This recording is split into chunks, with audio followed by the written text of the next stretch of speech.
সবাই বলতেছে যে বিএনপির দেখা দেখি জামাত ইসলাম বাস নিয়ে আসছে। আপনি দেখছেন দুইটা বাসের মধ্যে পার্থক্য। এই বাসের কথা আমি প্রথম আমিরে জামাতকে নিজে খেতে বসে টেবিলে আমি বললাম যে শোনেন, সবাই দলের প্রচার করতেছে, হা ভোটের পক্ষে প্রচার করতে হবে, এবং হা ভোটের প্রচার হতে গেলে আপনি একটা বাস করে দেন যে বাসটা খালি জুলাই সনদের উপর সারা দেশে ঘুরবে, এবং সারা দেশে ঘুরে হায়ের সপক্ষে কি করবে, জনমত তৈরিতে সাহায্য করবে। আপনি ফ্যামিলি কার্ডে দেখেন 2,500 টাকা করে যদি আপনি 4 কোটি ফ্যামিলিকে দেন, তাহলে বছরে লাগবে 1,20,000 কোটি টাকা, যেখানে আমাদের মোট বাজেটই হচ্ছে 7 লাখ কোটি টাকা। শেরে ভাই, একদম একটু পেছন থেকে আসি যে এই মাসেই জামাতের একটা পলিসি সামিট হয়, এবং পলিসি সামিটে জামাত ইসলামী তাদের পলিসিগুলো নিয়ে আসে প্রথমবারের মতো। তাদের স্পেসিফিক কিছু 6-7টি পলিসি নিয়ে তারা আসলে একটু ব্রিফলি ডিসকাস করে, একটা প্রোগ্রাম করে, ডে লং প্রোগ্রাম করে, এবং সেখানে বিভিন্ন বিশিষ্ট ব্যক্তিবর্গ, এডিটর্স ফোরামের এডিটর্সরা ছিলেন, এবং ইউরোপিয়ান ইউনিয়ন থেকেও অনেকেই ছিলেন, কূটনৈতিকরা ছিলেন। একটু যদি আপনার কাছ থেকে জানতে চাই যে জামাতের পলিসিগুলো আসলে কেমন মনে হলো আপনার কাছে, আপনি যদি ওভারঅল একটু আলোকপাত করেন। ধন্যবাদ আপনাকে। দেখেন, গতকালকেও জামাতের বিজনেস সামিট ছিল, তো আমি ওই সামিটের আগে বিজনেস সামিট নিয়ে একটু আলোচনা করে দিই। এই বিজনেস সামিটে সমস্ত ব্যবসায়িকরা একটা কথা সবাই স্বীকার করছে, সেটা হচ্ছে তারা কোনোদিন কল্পনাও করেনি যে বাংলাদেশ জামাত ইসলামের আমিরে জামাতের ব্যবসা সম্পর্কে ইনস অ্যান্ড আউটস এত ক্লিয়ার ক্লিন আইডিয়াস। ওনার আর একটা ধন্যবাদ দিলেন যে 1941 সালের পর থেকে আজ পর্যন্ত, মানে তারা এইভাবেই বলছেন যে পাকিস্তানের আগেও ব্রিটিশ ভারত থেকে যখন হয়েছে এবং আজ পর্যন্ত কোনোদিন ব্যবসায়িকদেরকে জামাত ইসলাম কোনোদিন ডাকেননি বা ডেকে শোনেননি তাদের সমস্যাগুলো কি কি। সো এই যে নিউ থিঙ্কিং, এবং আমিরের জামাত যে ডাকলেন এবং ডেকে জামাত ইসলাম কি কি করবে এই একটা স্পিচ চলতেছিল, আমিরের জামাত বঙ্গটা থামিয়ে দিচ্ছেন, বললেন আমরা কি করব, আগে ওনাদের কাছ থেকে শুনি কি কি প্রবলেম, তবে না আমরা বলতে পারবো যে are we in the right track or not. এবং থামিয়ে দিয়ে তিনি সেখানে সবার কাছ থেকে সমস্ত বক্তব্যগুলো শুনলেন, এবং বক্তব্যগুলোর মধ্যে দুইটা জিনিস খুব ক্লিয়ার আসছে। একটা হচ্ছে যে আমার দেশের ব্যবসায়িকরা যদি লাভবান না হয়, তাহলে বাইরের দেশে সে এখানে ইনভেস্টমেন্ট করবে না, কারণ তখনই ইনভেস্টমেন্ট করবে যখন দেখবে যে এদেশের শিল্প কারখানাগুলো খুব ভালো করতেছে, তাহলে দেয়ার ইজ অ্যান এনভায়রনমেন্ট। দ্বিতীয় যে জিনিসটা বলছিল ওখানে সবাই, যে লাল ফিতার দৌরত্ব, মানে আমলাতান্ত্রিক জটিলতা। এবং এখানে একটা কথা বললেন ফার্মাসিউটিক্যাল কোম্পানির ফার্মাসিস্টদের জেনারেল সেক্রেটারি, এক ফার্মাসিউটিক্যাল কোম্পানি করতে গেলে 41টা লাইসেন্স লাগে, there is no one stop shop. তার মানে একটা কোম্পানি করতে গেলে ব্যাংক লোন নিবেন, তারপরে এই বছরের পর বছর ঘুরবেন, এই 41টা লাইসেন্স নিতে 2-4-5 বছর চলে যাবে। সো আর একটা জিনিস আর একজন বললেন যে গ্যাসের লাইন দিছেন, টাকা জমা দিছেন, গ্যাস নাই, বা গ্যাসের যে প্রেসার থাকার কথা সেটা নেই। তার জন্য কি করলেন আপনি হচ্ছে জেনারেটর কিনলেন, জেনারেটর দেখা যাচ্ছে তেলের যে দাম, সে দামে আপনার যে প্রোডাক্ট সেটা বেড়ে যাচ্ছে। তাহলে তারপরে কি করতেছেন আপনি, ঠিক আছে এটা বাদ, সিএনজি নাও, সিএনজি আসতেছে না, এলপিজি মাঝে মাঝে কৃত্রিম সংকট তৈরি হচ্ছে। সো এই যে ওভারঅল এই যে সমস্যার কথাগুলো আমির জামাত শুনলেন, এবং আমির জামাত শুনে খালি শুনলেন না, ওখানে ওনাদেরকে কি স্পেসিফিক এবং বলে দিলেন যে কিভাবে আমলাতান্ত্রিক এই যে জটিলতা, কিভাবে একটা ওয়ান স্টপ সার্ভিস দেওয়া যায়, এর একটা ক্লিন আইডিয়া উনি দিলেন। এবং আমার মনে হয় ব্যবসায়িক সমাজ এটা বুঝতে উপলব্ধি হলো যে বাংলাদেশ জামাত ইসলাম কি করতে চায়, সে বিষয়ে তাদের একটা পরিষ্কার ধারণা আছে। এবার আসেন আপনি সামিটের বিষয়। প্রথম কথা আগেও বলছি, এখনো বলতেছি, আপনি বেকার ভাতা যদি দেন, এখানে কথা উঠছিল যে বেকার ভাতা দেওয়ার কথা বাংলাদেশ জামাত ইসলাম প্রথমে কি করেছিলেন, দেওয়ার জন্য প্রস্তাব করেছিলেন, এবং আমিরে জামাত এখানে এটাকে অবজেকশন জানাইছে, যেটা nothing call public money, all are tax payer money, আপনি যে প্রণোদনা দিবেন সেটা যে ফর্মেই দেন, that will not encourage entrepreneurship.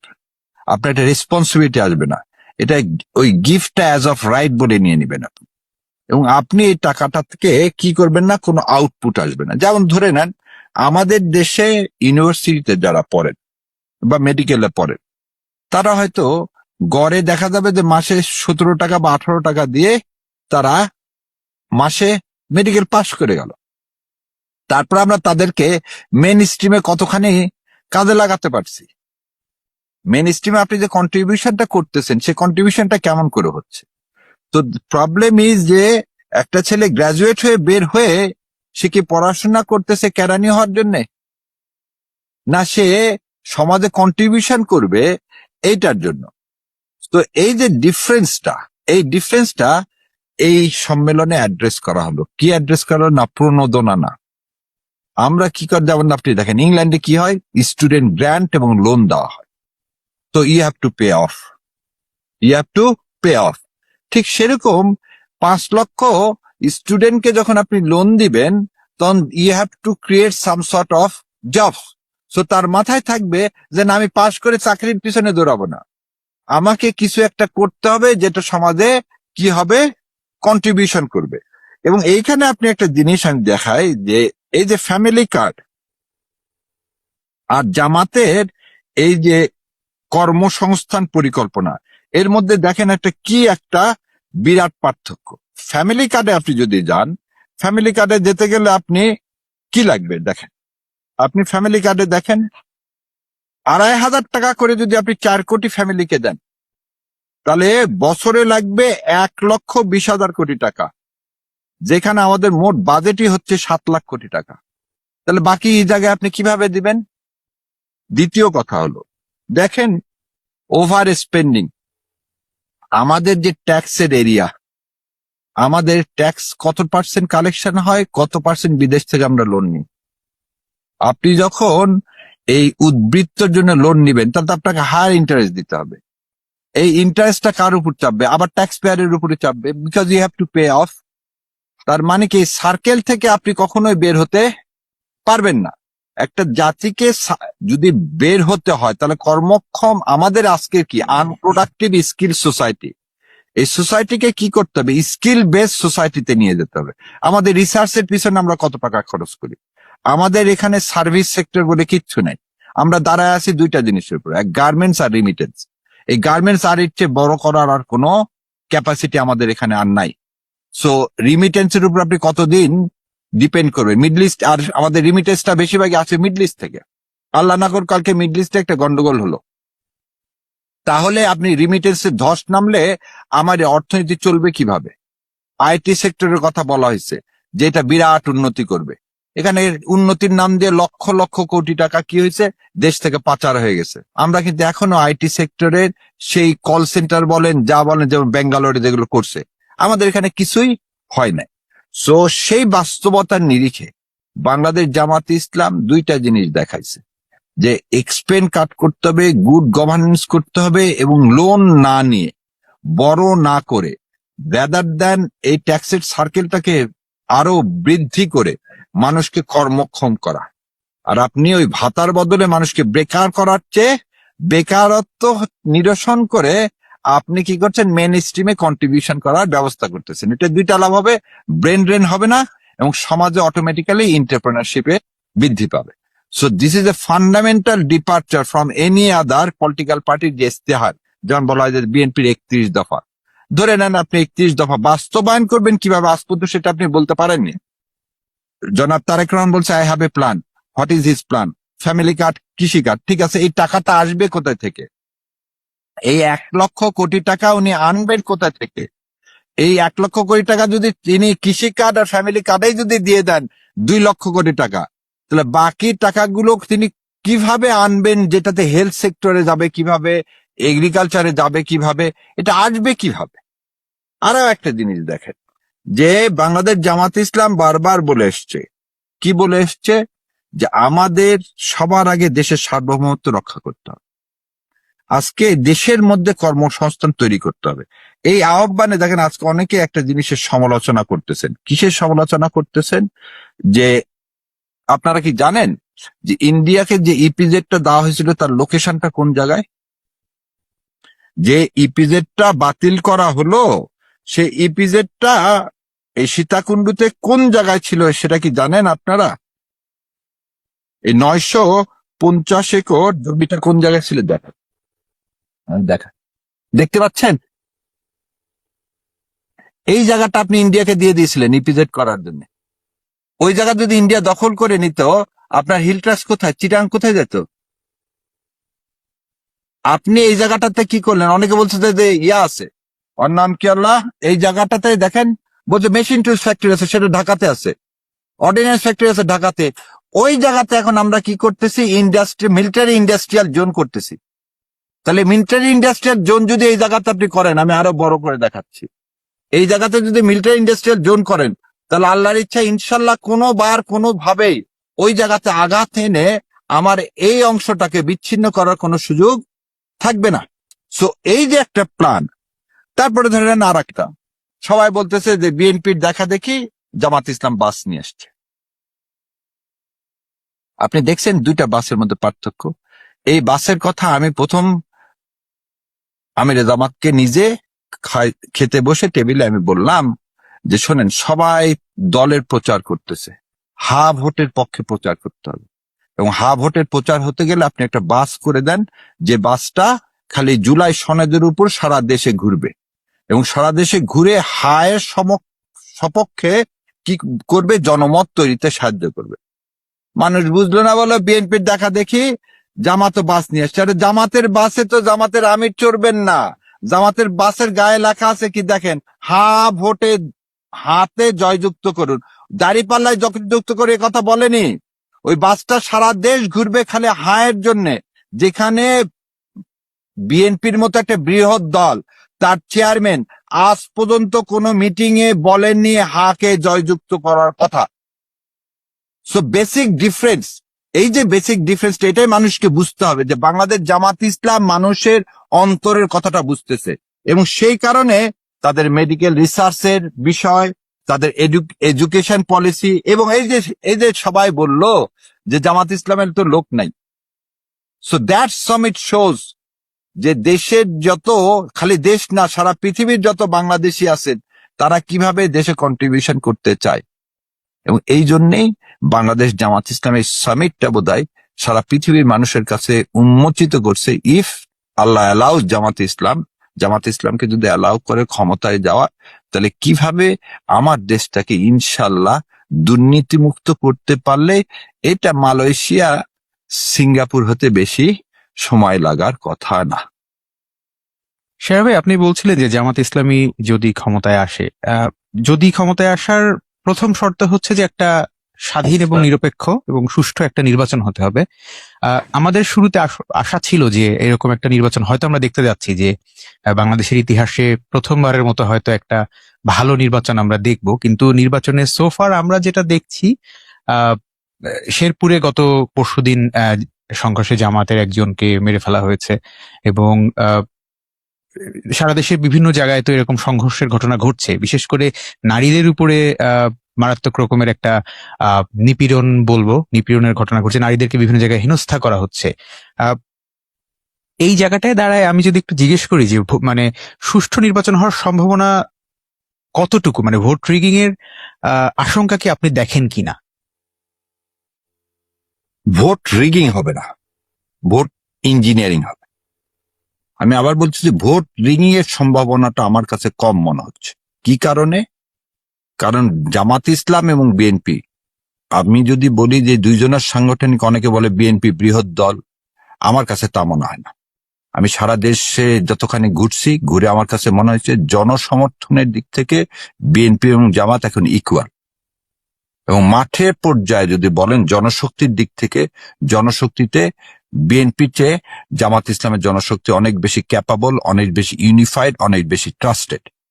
এবং এটার একটা কথা বলি আপনাকে, 2008 সালে ওই যে ভোলা থেকে মেজর, ওনার নাম হচ্ছে, বিএনপির ক্যান্ডিডেট ছিলেন হাফিজ, বলছিলেন আমার সমস্ত ইলেকশন এজেন্ট গুলোকে শিবিরের ছেলে পেলেকে দাও। সো এই কারণে আমার কাছে মনে হয়েছে যে ভোট রিগিং এর চিন্তাটা যদি বিএনপি করে সেটা প্রতিহত করা না, প্রতিরোধ করাটা সম্ভব।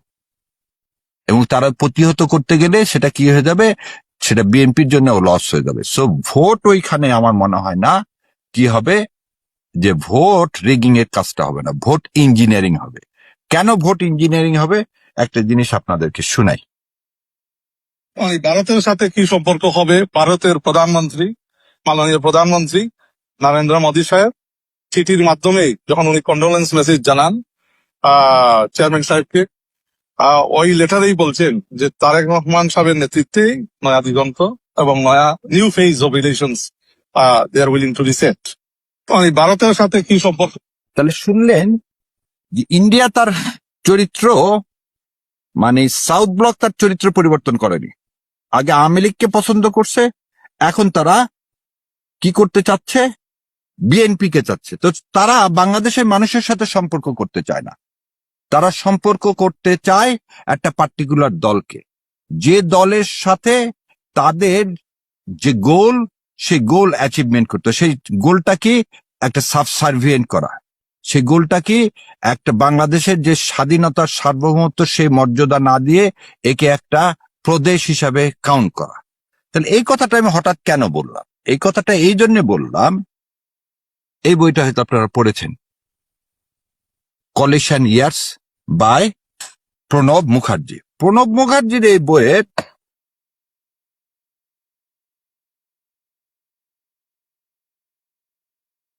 এই 114 নম্বর পাতা, 114 নম্বর পাতার 4টা লাইন আমি একটু পড়তেছি। আগে বলে নি, 2008 সালের ইলেকশনটা হয়েছিল হচ্ছে ডিসেম্বর মাসে। আর প্রণব মুখার্জি বলছে, in February 2008 Bangladesh army chief Moinuddin Ahmed came to India on a 6-day visit. February 2008-এ মঈনুদ্দিন আহমেদ ইন্ডিয়াতে গেলেন 6 দিনের সফরে। He called on me too, সে আমার সাথে দেখা করলেন। During the informal interaction I impressed upon him the importance of releasing political prisoners. আমার এই ইনফর্মাল ইন্টারাকশনের সময় তাকে বললাম, পলিটিক্যাল প্রিজনার যারা আছে তাদেরকে ছেড়ে দাও। He was apprehensive about his dismissal by Sheikh Hasina after her release. Moinuddin Ahmed বলতেছে, শেখ হাসিনাকে ছেড়ে দিলে সে তো আমাকে বরখাস্ত করতে পারে। শেখ হাসিনা তখন কিছুই না, প্রধানমন্ত্রীও না, কিছু না, তাকে জেল থেকে ছেড়ে দিলে তাকে মঈনুদ্দিন আহমেদকে কিভাবে বরখাস্ত করবে? দেখেন পরের লাইনটা দেখেন। But I took personal responsibility, বলতেছে প্রণব মুখার্জি সাহেব, আমি পার্সোনাল দায়িত্ব নিলাম, and assured the জেনারেলকে আশ্বস্ত করলাম, of his survival after Hasina returned to power। 2006 তো খালেদা জিয়া ক্ষমতায় ছিল, তাহলে রিটার্ন টু পাওয়ার বললেন কেন? তাহলে ফেব্রুয়ারি 2008-এ মঈনুদ্দিন আহমেদ জানতেন যে সামনে একটা ইলেকশন হবে, সেই ইলেকশনে ইন্ডিয়া শেখ হাসিনাকে বসাবে এবং শেখ হাসিনা ক্ষমতায় গেলে তাকে আর আর্মির কি রাখবে না, চিফ অফ স্টাফ রাখবে না। প্রণব মুখার্জি তাকে অ্যাসিওর করলো, তুমি চিন্তা করো না, শেখ হাসিনা ক্ষমতায় আসলো তোমাকে কি করা হবে, চিফ অফ স্টাফ রাখা হবে। এই যে I took personal responsibility and assure general of his survival after Hasina return to power. তার মানে 2008 সালের যে ইলেকশন, সেই ইলেকশনে আমি আপনি ভোট দিছি, রিগিং এ কিন্তু 2008 সাল খুঁজে দেখেন, রিগিং কিন্তু পাবেন না। তাহলে how Hasina came to power, that is election engineer. এখন এই ইলেকশন ইঞ্জিনিয়ারিংটা কি হয়, এটা নিয়ে আমি কয়েকবার বলছি। আমি যেটা যেটা আমি ভাবতেছি যে এবারে তারেক রহমানকে এবং বিএনপিকে জেতানোর জন্য ইন্ডিয়া মরিয়া। এবং আপনি একটা জিনিস দেখবেন যে সেদিন আমি গতকালকে একটা টক শোতে বলছি, যে কোনো ফরেন সার্ভিস যে আসুক সে সমস্ত পলিটিক্যাল পার্টির সাথে বসবে ইলেকশন আগে, তাই হচ্ছে কালচার। যেমন আমেরিকার যে রাষ্ট্রদূত আসলেন, তিনি এসে কি অ্যাম্বাসেডর এসে তারেক জিয়ার সাথেও দেখা করলেন, আবার আমিরে জামাতের সাথেও দেখা করছেন। ইউ প্রতিনিধি দল তারেক জিয়ার সাথে দেখা করলেন, আমিরে জামাতের সাথেও দেখা করছেন। Mister Jaishankar did not see anyone except Tarique Rahman. Jaishankar আসলেন স্টেট ভিজিটে, সে এসে যদি ফিনারেলের জন্য আসতেন তাহলে তো সে শোক সম্পত্ত বইয়ে সাইন করতেন, ওখানে সবার সাথে দেখা হতো, 5 মিনিটের কথা বলে চলে যেতেন। Why he had a 1-to-1, তার মানে তারেক জিয়া এবং তার মধ্যে সংসদ ভবনে গোপনীয়তার সহিত কেন 40 মিনিটের মিটিং হলো? এবং আর জেনারেলি মিটিং হওয়ার পর তো একটা কি হয়, প্রেস কনফারেন্স হয়, কি কি আলোচনা হলো? সে প্রেস কনফারেন্স আজ পর্যন্ত জীবনে কেউ দেখেনি, আজ পর্যন্ত কেউ জানে না। এই তারেক রহমান সাহেব প্রতিটা মিটিং এ ভারতীয় আধিপত্যবাদের বিরুদ্ধে কোনো টু শব্দটি করেন না। উনি হাদির বিচার চেয়ে, হাদির কবর জিয়ারত করছে, তো হাদির বিচার চেয়ে তিনি আজ পর্যন্ত কোনোদিন কোনো কথা কোনো জায়গায় বলেননি। উনি বলেননি যে আমি ক্ষমতায় আসলে ভারতীয় আধিপত্যবাদ থাকবে না, এদেশ মাথা উঁচু করে দাঁড়াবে। হাদিকে যারা হত্যা করেছে, যে দেশ তাদেরকে কি দিছে, আশ্রয় দিছে, তাদের বিরুদ্ধে আমি ইউনাইটেড নেশনে পর্যন্ত যাব। এই ধরনের কোন কথা আপনি কিন্তু শুনতে পাবেন না। তার মানে কি? There is understanding. এটা কি ডিনোটস করে? There is understanding. তারপর আবার দেখেন সিংলা কি বললেন। সিংলা বললেন ভোটে যদি কারচুপি না হয় জামাত আসবে না। Why you are apprehending this? তুমি আমার স্বাধীন একটা সার্বভৌমত্ব দেশের ভোটের ব্যাপারে তুমি আগাম কি কথা বলতেছো, যে জামাতে ইসলাম যদি ক্ষমতা আসে তাহলে তুমি যাতে এই ইলেকশনটাকে স্টিগমাইজ করতে পারো, প্রশ্নবিদ্ধ করতে পারো। আর আপনি মেয়েদের কথা বললেন, বিএনপি সবসময় চিন্তা ছিল যে মেয়েরা হয়তো সবচেয়ে বেশি ভোট দিবে বিএনপিকে, কিন্তু ডাকসু এবং সমস্ত ছাত্র ইলেকশনে দেখলো হলগুলোতে সবচেয়ে বেশি ভোট পেয়ে গেছে জামাত ইসলাম। সুতরাং তাদের এখন কথা হলো কি, যে করে হোক মেয়েদেরকে ঠেকাতে হবে। এবং এ বিষয়ে একটা তাজ্জব কথা বলে ফেলে দিল, কি বিকাশ নাম্বার না হচ্ছে, এনআইডি না হচ্ছে। আরে আহম্মকের দল, একটা জিনিস বলি, বাংলাদেশ জামাত ইসলাম আমেরিকা থেকে একটা সফটওয়্যার নিয়ে আসছে, যে সফটওয়্যারে প্রতিটা মানুষের এনআইডি এবং ফোন নম্বর যদি দেওয়া থাকে তাহলে তাকে মেসেজ দিয়ে জানানো যাবে আপনার ভোট নম্বর এত, পুলিং নম্বর এত, অমুক জায়গায় আপনার ভোট কেন্দ্র। তাহলে আগে স্লিপ দেওয়া হতো যে আপনি আপনার ভোট কেন্দ্র কোন জায়গায়, আপনি হয়তো জানেন না, একটা বুড়া মানুষ। তাহলে আজকে তো সবার মোবাইল আছে, আগে তো আর মোবাইল ছিল না, আগে বাড়ি বাড়ি দিয়ে লিখে দিয়ে আসা হতো। এখন তো সেটা সম্ভব না। এই জামাত ইসলামের কর্মীরা বাড়ি বাড়ি যে বলছে যে আপনি দিলে, আপনার ফোন নাম্বারটা দিলে আপনার ফোনে এই মেসেজটা চলে আসবে। এনআইডি নাম্বার কেন না হলো? কারণ ওই সফটওয়্যার এনআইডি নাম্বার না নিলে আপনার এই ফোন নাম্বার, যে আপনার রেজিস্টার্ড ফোন নাম্বার, আমি কিভাবে বুঝবো?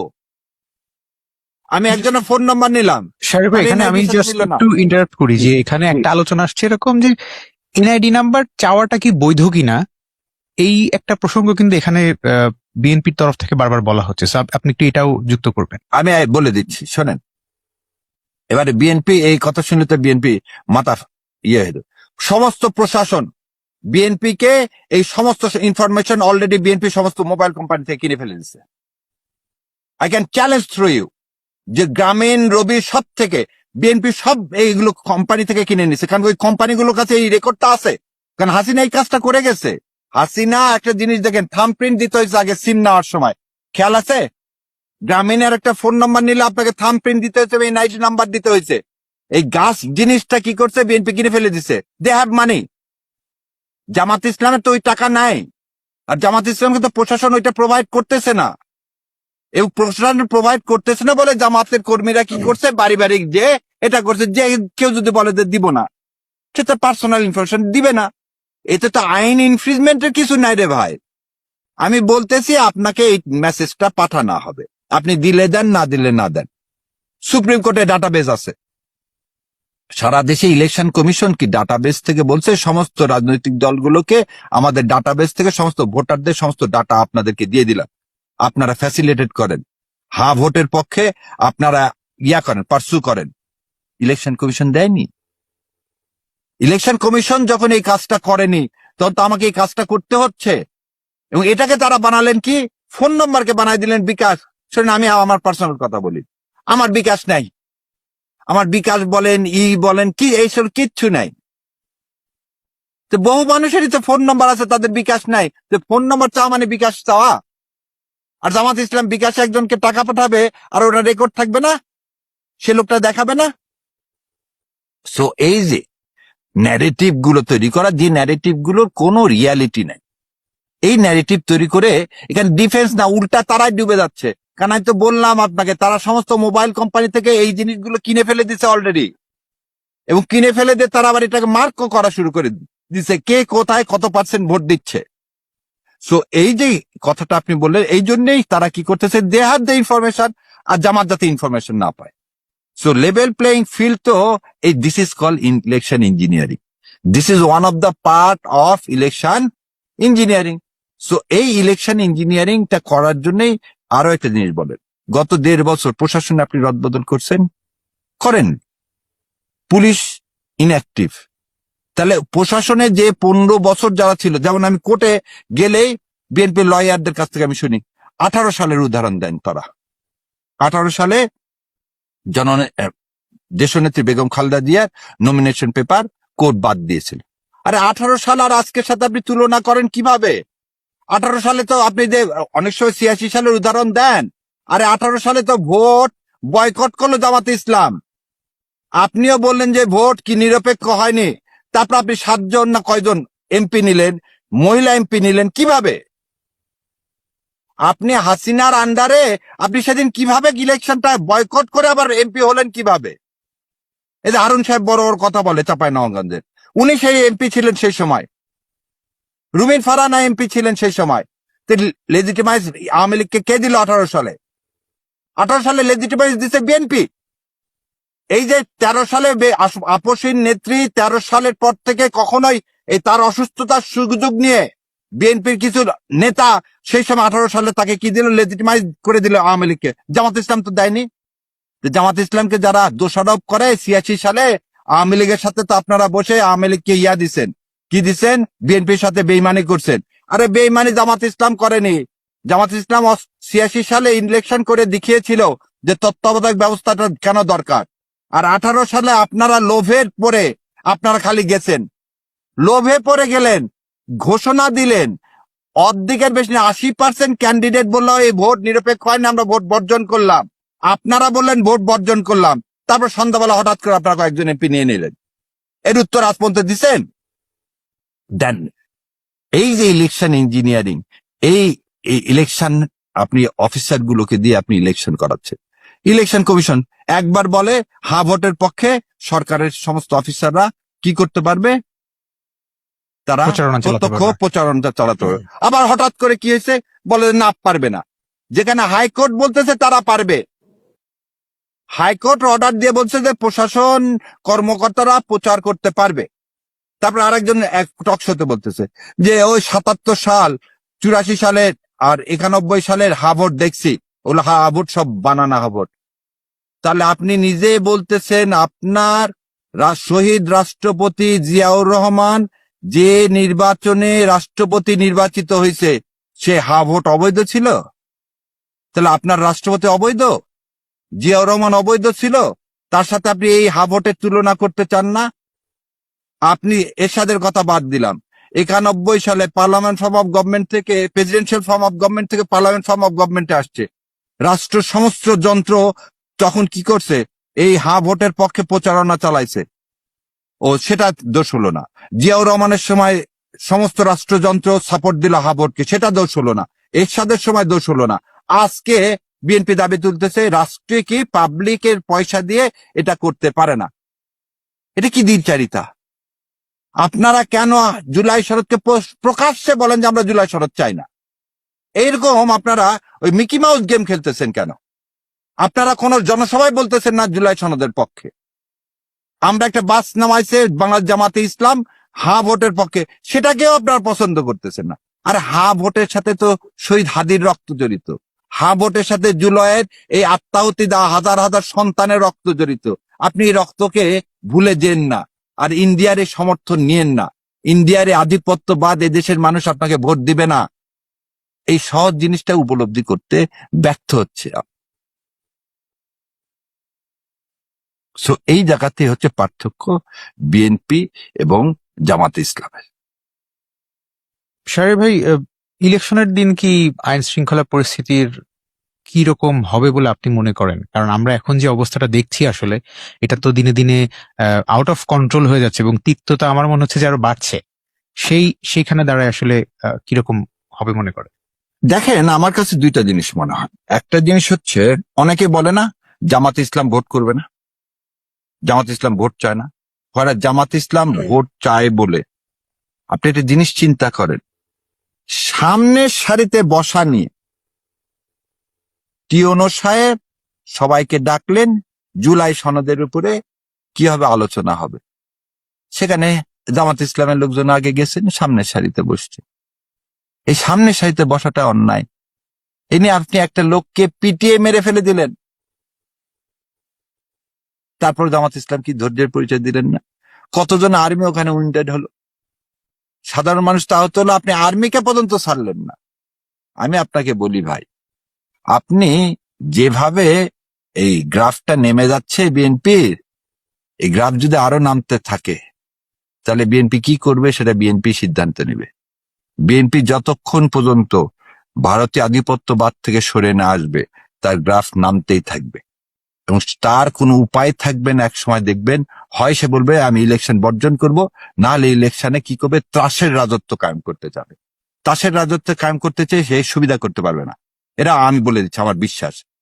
তাহলে তাকে কি করতে হবে, তাকে কিন্তু পরাজয় বরণ করতে হবে। এই পরাজয় বরণ করতে না চাইলে সেই একসময় বলবে দেখেন আমি ইলেকশন চাই না, কারণ সে তো জুলাই সনদকে চাচ্ছে না। এবং তার যদি ভারতীয় আধিপত্যবাদের বিরুদ্ধে তার যদি অবস্থান পরিষ্কার না করে, তাহলে এদেশে যে জুলাই বিপ্লবটা হয়েছে সেটা তো বিপ্লবের বিরুদ্ধে তাহলে বিএনপির অবস্থান হয়ে যায়। বিএনপির অবস্থান হয়ে যায় বেগম খালেদা জিয়া এবং শহীদ রাষ্ট্রপতি জিয়াউর রহমানের আদর্শের বিরুদ্ধে। তাহলে ওই বিএনপি আর এই বিএনপিতে এক হচ্ছে না। তাহলে এই বিএনপিকে তো বিএনপির মানুষ, যেমন আমি কালকে একজন ভদ্রলোক আসছেন, ক্লায়েন্ট, 82 বছর বয়স, বলছে আমি কোন বিএনপি ছাড়া অন্য কাউকে ভোট দিন, এবার আর বিএনপি ভোট দিব না। বললাম কেন? কয় না, বিএনপি তো ভারতের বিরুদ্ধে বলতেছে না, বিএনপি তো ভারতের বিরুদ্ধে বলতেছে না, পররাষ্ট্রনীতি কি হবে সেটা বলতেছে না। তাহলে মানুষের পারসেপশন, এই পারসেপশন যেটা যদি রিডিং করতে না পারে, তাহলে ভোট কেন্দ্রে তো বিপ্লব হয়ে যাবে। ভোট কেন্দ্রে বিপ্লব, এই জন্য ভোটের দিনের কথা বলতেছেন। আমি তো বললাম যে ভোটের দিন সে এই রিগিং করা বা ভোট কেন্দ্র দখল করা, ত্রাস করা, এটা সে পারবে না ইনশাল্লাহ। কারণ এটা প্রতিহত করা এবং প্রতিরোধ করা সম্ভব। তাতে হয়ে যাবে কি, ইলেকশন বন্ধ হয়ে যাবে। এবং আর একটা নয়, শোনেন, 111 আসলে কার লাভ? 111, এই যে কথাটা বললাম, যে এই যে প্রণব মুখার্জির বই দেখিয়ে ওনারা ইলেকশন ইঞ্জিনিয়ারিং করে তখনই তো এই দেশের গণতন্ত্র ধ্বংস হয়ে যায়। এই জিনিসটা কি বিএনপি উপলব্ধি করতে পারবে না? কিন্তু সেক্ষেত্রে একটা আশঙ্কার জায়গা থাকে কিনা, বা এভাবে আসলে কেউ ভাবছে কিনা আমি জানি না। হয়তো ইন্ডিয়ার দিক থেকেও যদি এরকম চিন্তা থাকে যে ইলেকশন যদি কোনোভাবে বানচাল করা যায়, সেক্ষেত্রে অন্য কোনো উপায়ে হয়তো তারা আসলে তাদের পছন্দের দলকে বা ব্যক্তিবর্গকে ক্ষমতায় আনতে পারবে, এরকম কোনো প্ল্যান আছে কিনা? এই কথাটা দেখেন, এই ফাঁদে পা দিছে কেন এই কথা বললাম। গতকালকে বোধহয় তারেক রহমান বলছে যে আইন করে কোনো দলকে নিষিদ্ধ করা হবে না। এবং কি মির্জা তাজ্জব! ফখরুল ইসলাম সাহেবও কিন্তু তার ইয়েতে বারবার করে আওয়ামী লীগের প্রসঙ্গ আনছে। তাজ্জব কথা। মানে আওয়ামী লীগকে পুনর্বাসন করার যে ইন্ডিয়ার যে এজেন্ডা, সেই এজেন্ডা অলরেডি মাঠে ফিজিবল হয়ে আসতেছে বিএনপির মাধ্যমে। তাহলে আওয়ামী লীগের সাবস্টিটিউট কি বিএনপি হয়ে যাচ্ছে? কয়েনের এপিট ওপিট কি বিএনপি আর আওয়ামী লীগ এক হয়ে যাচ্ছে? কারণ আপনি একটা জিনিস বলেন, একটা ফ্যাসিবাদী শক্তি যার জন্য আপনি 17 বছর আসতে পারেননি, আপনার মা চিকিৎসা হয়নি, আপনার মাকে জেলে নিয়ে যে পয়জন করা হলো, সেই দলকে যখন ব্যান করা হলো, আপনি তো সর্বপ্রথম চিৎকার করে আলহামদুলিল্লাহ বলার কথা। তাহলে ওই জন্যই বলি, আমি যখন বলি কার ইশারায় ফিরে এসছেন, তাহলে কাউকে না কাউকে আপনি কি করছেন, কম্প্রোমাইজ হয়েছেন এবং কম্প্রোমাইজড হয়ে এসছেন। না হলে তো আপনি আজকে আওয়ামী লীগ পুনর্বাসন করার কথা বলতেন না। আর আপনি যেটা বলতেছেন, একটা জিনিস বলি, এই যে 111 এর কথা এই জন্য বললাম, বিএনপি কে যদি এই অ্যাসিউরেন্সটা দেওয়া হয় যে, মানে ইলেকশন ইঞ্জিনিয়ারিং এ বিএনপির কাছে প্রথম কি ছিল, বিএনপি প্রথম কয়েকদিন খুব সুর দিছে যে জাতীয় পার্টিকে আমরা বিরোধী দল হিসাবে চাই। আপনি কিন্তু খেয়াল করে দেখবেন যে উই প্রেফার মোর জাতীয় পার্টি দেন জামাত। যখন এটা মাঠে দেখতে পারলো যে না, মাঠের অবস্থা তো তা নাই, তখন সেখান থেকে ডিপার্চার হয়ে এসছে। ডিপার্চার হয়ে এসে তারা এখন প্রকাশ্যে অবস্থান নিয়ে নিচ্ছে জুলাই সনদের বিরুদ্ধে, এবং তারা আওয়ামী লীগকে কিভাবে পুনর্বাসন করা যায় যাতে ইলেকশনের পরে কেউ বলতে না পারে ইলেকশন আগে তো আপনারা এটা বলেননি। ওই জন্য তারা বলতেছে যে না, দলকে এইভাবে নিষিদ্ধ করা ঠিক না, এটা ফ্যাসিস্টকে নিষিদ্ধ করা ঠিক না। কাকে নিষিদ্ধ করা ঠিক? কাকে নিষিদ্ধ করা ঠিক? আপনার বাবা এই ভুল করে 17 দিনের মাথায় হাসিনা আসার আপনার বাবা শাহাদাত বরণ করছে। আপনার মাকে শাহাদাত বরণ করতে হয়েছে যে দলের কারণে। সেই দলের জন্য আপনার এত দরদ কেন? ওই দলের প্রতি দরদ না, আপনি যার সাথে আন্ডারস্ট্যান্ড করে আসছেন তার কথায় আপনি কথা বলতেছেন। এটা জনগণ বুঝে ফেলে দেবে, এবং তাতে আমাদের জীবন বিপন্ন হলেও আমরা বলে দেব। নারীদের ক্ষেত্রে বিভিন্নভাবে যে হেনস্থার শিকার হচ্ছেন বা আক্রমণের শিকার হচ্ছেন সেটা আমরা দেখছি, পত্রপত্রিকা দেখা যাচ্ছে। জামাত ইসলামের কি তার দলীয় যে নারী বা মহিলা কর্মী আছে তাদের নিরাপত্তার জন্য জামাত ইসলামের কোনো পরিকল্পনা আছে কিনা বা এটা বাস্তবায়ন করা হচ্ছে কিনা? দেখেন, প্রথম প্রশ্নটা হচ্ছে, সবাই প্রশ্ন তুলছে যে জামাত তো কি দিল না, নারীদেরকে নমিনেশন দিল না। প্রথম জিনিস বলি, জুলাই সনদে বলা আছে, জুলাই সনদ যদি ইফেক্টিভ হয়ে যায়, রেফারেন্ডাম পাস হয়ে যায়, কনস্টিটিউশনে চলে আসবে 5% মেয়েদেরকে কি দিতে হবে, নমিনেশন দিতে হবে। সো সেটা তো এই ইলেকশন থেকে না, এটা কবে হবে? যখন এটা পাস হয়ে যাবে সংসদে।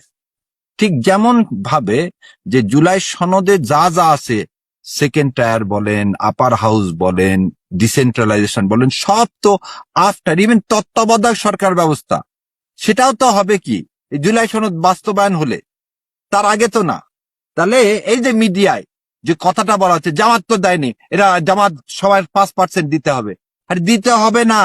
এখানে হায় রে আল্লাহ, মানে না পড়ে যে এইভাবে বলতেছেন সবাই। দেখেন জুলাই সনদে 24-এর কতে কি বলছে, 24-এর খতে, জুলাই জাতীয় সনদ 2025 স্বাক্ষরের পরবর্তী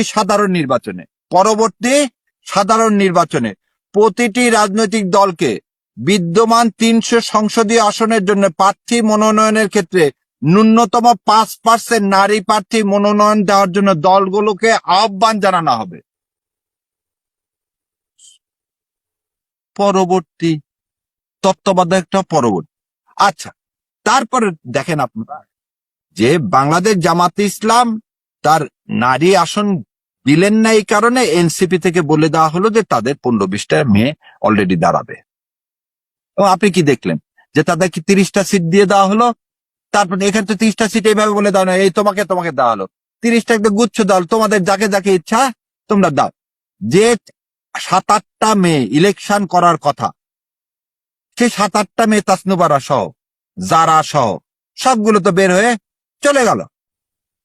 তাহলে জামাত ইসলাম যে স্যাক্রিফাইস করলেন, এই স্যাক্রিফাইসটা দেখতে পারলেন না। এবার আসেন, বিএনপি টোটাল কতজনকে দিছে আপনারা কি জানেন? সারা দেশে বিএনপি কতজনকে দিছে? বিএনপি সব যতগুলো মেয়েকে দিছে সব কোটার। কিরকম দেখেন, একটা একটা করে বলে দিচ্ছি। ব্যারিস্টার ফারজানা শারমিন পুতুল, ওকে দিছে নাটোরে। কে জানেন ওর বাবাকে?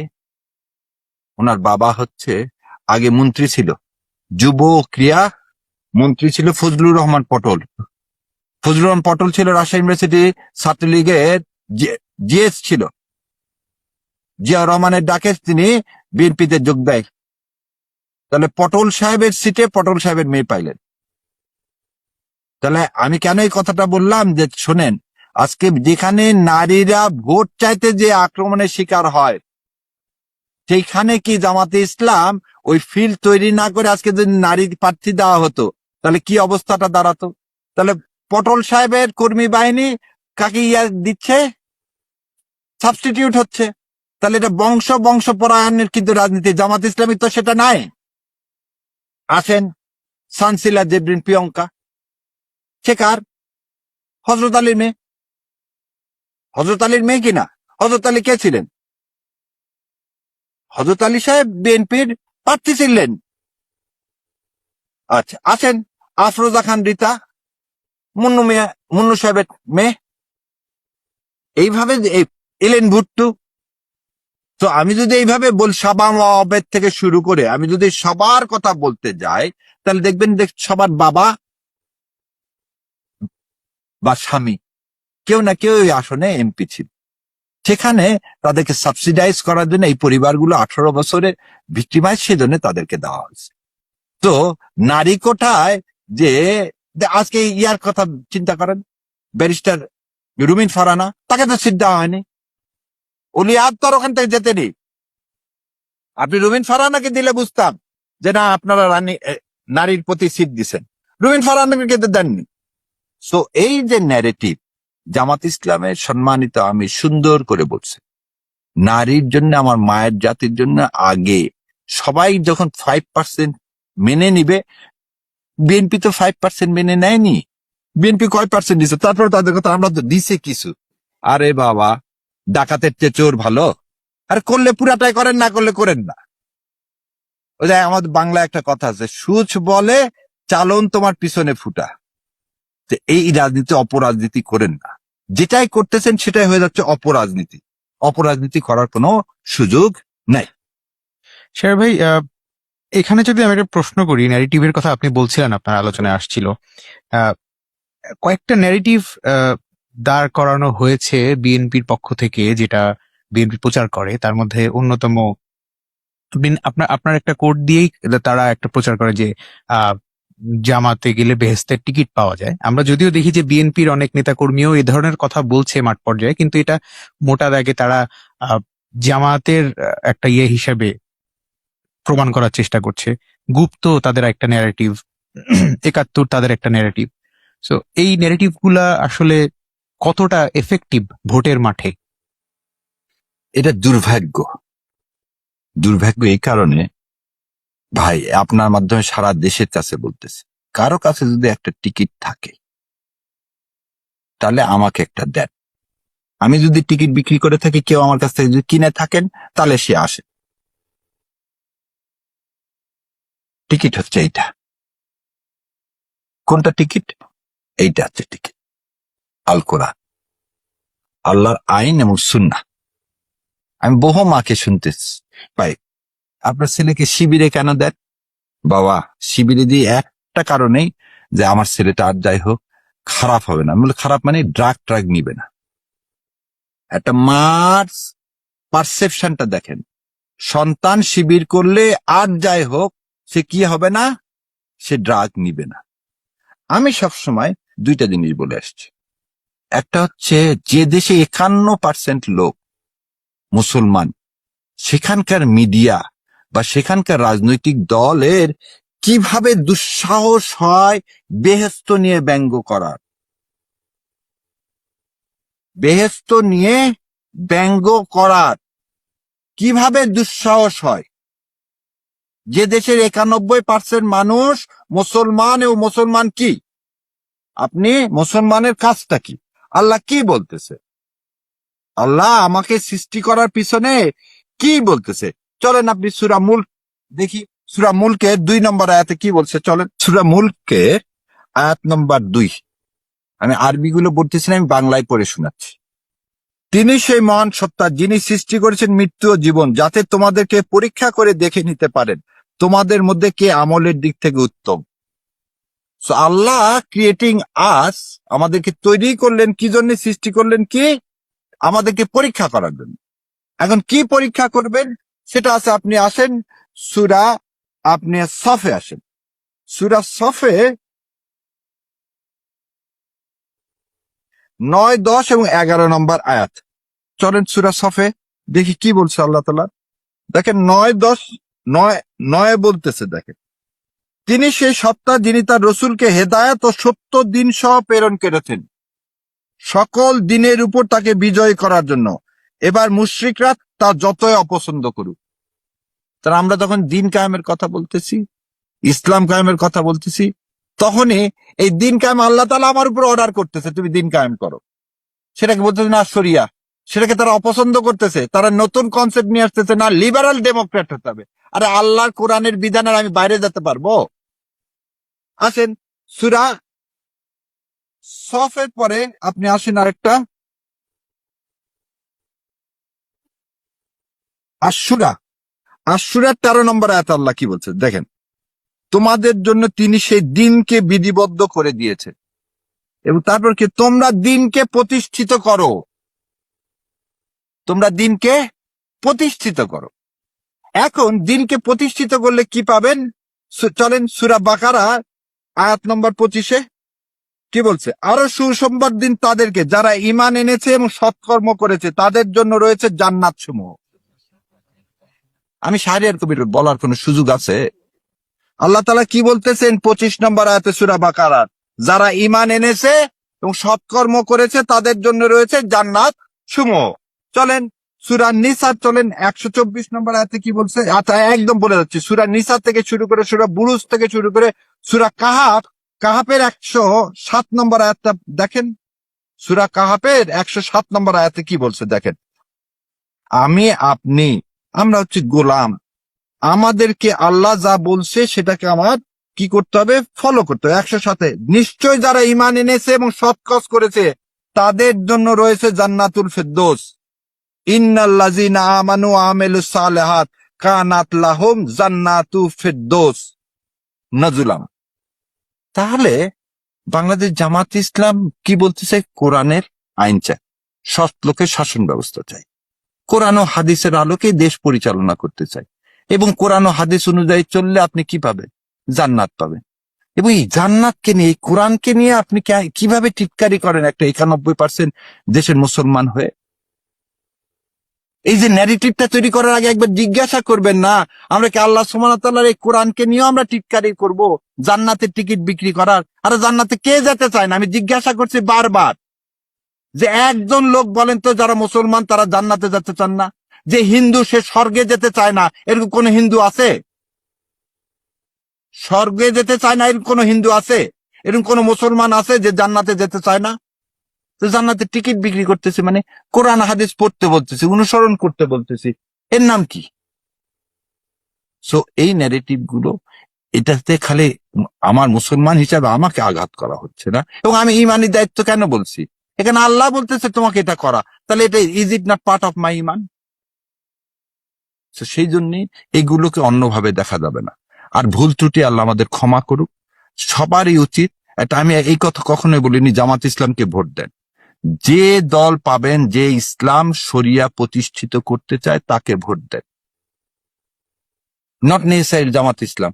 আমি আমার কনস্টিটিউয়েন্সিতে বলছিলাম, কারণ আমার কনস্টিটিউয়েন্সি ওইখানে জামাত ইসলাম ছাড়া আর কেউ নাই, তাহলে আমার ভোটটা দিতে হবে কোথায়? তাহলে জামাত ইসলামকে। আরো একটা কথা বলছিলাম যে আল্লাহ বলছে মান দিনুকা, আল্লাহ এই পড়ে শুনালাম দিন কায়েমের জন্য বলছে, তাহলে আমি এই কবরে দিয়ে কি উত্তর দিব মান দিনুকা? সেজন্য বলছিলাম অ্যাটলিস্ট আমি কবরে দিয়ে বললাম যে পৃথিবীতে বহু খারাপ কাজ করছি আল্লাহ, কিন্তু তোমার ভয়ে একটা কাজ করছি, দিন কায়েমের জন্য ওই দল ছিল, ওই দলে দাঁড়িয়ে পাল্লা আমি ভোট দিছি। সেটা নিয়ে পর্যন্ত ব্যঙ্গ করা হলো। আরে ভাই ব্যঙ্গ করেন না, নিজে একটা দল খোলেন যাতে আমরা আপনাদেরকে ভোট দিতে পারি যারা ইসলাম কায়েম করতে চান। সেটা ভাই, আমরা আলোচনার একদম শেষ পর্যায়ে চলে এসেছি। শেষ একটা প্রশ্ন এভাবে করি যে সামনে নির্বাচনে সফল হওয়ার ব্যাপারে জামাত ইসলামী কতটুকু কনফিডেন্ট? আমি কেন এই প্রশ্নটা করছি, কিছুদিন আগ পর্যন্ত কিন্তু জামাত ইসলামকে নিয়ে বলা হতো তারা 3 আসনের দল, সেখান থেকে বিএনপির মতো একটা দলের সাথে প্রতিদ্বন্দ্বিতা করা। আপনারা কতটুকু কনফিডেন্ট, বা জামাত ইসলামী কতটুকু কনফিডেন্ট? শোনেন, এই ক্ষেত্রে আমি একটা উদাহরণ টানবো আবার আমিরে জামাতেরই। উনি মাঝে মাঝে সন্তান তুল্য হিসাবে আমাকে ধমক দেন, বকা দেন। আমি এক সময় বলছিলাম যা আমি লিখতে যাচ্ছে না, যে উনি সেই সময় প্রায় সময় বিভিন্ন কথা প্রসঙ্গে বলেন, শোন আওয়ামী লীগ যাবে কিনা, এবং এই যে জুলাই আওয়ামী লীগ গেছে এটা আল্লাহ তৈরি না করে দিলে জামাত ইসলামের এত নেতা, আমার সব নেতাদের ফাঁসি হলে, শাপলা চত্বর গেল, আর্মিদেরকে হত্যা করা হলো, হাসিনাকে ফেলান যায়নি। আল্লাহ চাইছে, নির্ধারণ করছে, হাসিনা চলে গেছে। ঠিক সেরকম আজকে যে কথা বলতেছেন, ক্ষমতা দেওয়ার মালিক আল্লাহ, নেওয়ার মালিক আল্লাহ। এবং বাকারায় বলতেছে কি, যে আমি তোমাকে সেই ভার দিব না যে ভার তুমি বহন করতে পারবে না। আজকে মানুষ বাংলাদেশ জামাত ইসলামকে পছন্দ করবে, জয়লাভ করাবেন, এটা যদি আল্লাহ মানুষের অন্তরের মধ্যে ঢুকিয়ে দেয়, তাহলে কোনো অপচেষ্টায় কি হবে না, সফল হবে না ইনশাল্লাহ। আর আল্লাহ যদি কবুল করে, জামাতে ইসলামের জন্য আমরা চেষ্টা করে দেবো। ক্ষমতা দেওয়ার মালিক তো একমাত্র সে। সেজন্যই দেখেন যে অনেক জায়গায় আমাকে বলে যে কত আসন পাবে, কত আসন। আমি এটা বলার মালিক, আমার তো এসে ক্ষমতাই নাই। যার ক্ষমতা নাই সে জিনিসের কথা বলতে পারে। ক্ষমতার মালিক আল্লাহ। আমি আল্লাহু আকবার বলতেছেন, প্রতিবার দিনে 5 বার করে আপনি আজান শুনতেছেন, বলতেছেন সেই সর্বশ্রেষ্ঠ, সেই সবকিছু করার মালিক, মালিকুল মুলক। আপনি কিভাবে বলেন অমুকে 39টা পাবে? আপনি কি স্রষ্টা? সেজন্য বললাম নাউজুবিল্লাহ, এসব বলতে পারবো না। তো একটুকুন বলতে পারি যে আমাদের চেষ্টা হবে আল্লাহকে খুশি করা। আল্লাহ যদি সন্তুষ্ট হয়ে জামাত ইসলামকে নিয়ে আসে, শুকুর আলহামদুলিল্লাহ। শাহরিয়ার ভাই, অসংখ্য ধন্যবাদ আপনাকে আজকে আমাদেরকে আপনার মূল্যবান সময় দেওয়ার জন্য। ধন্যবাদ আপনাকে। আসসালামু আলাইকুম রহমতুল্লাহ।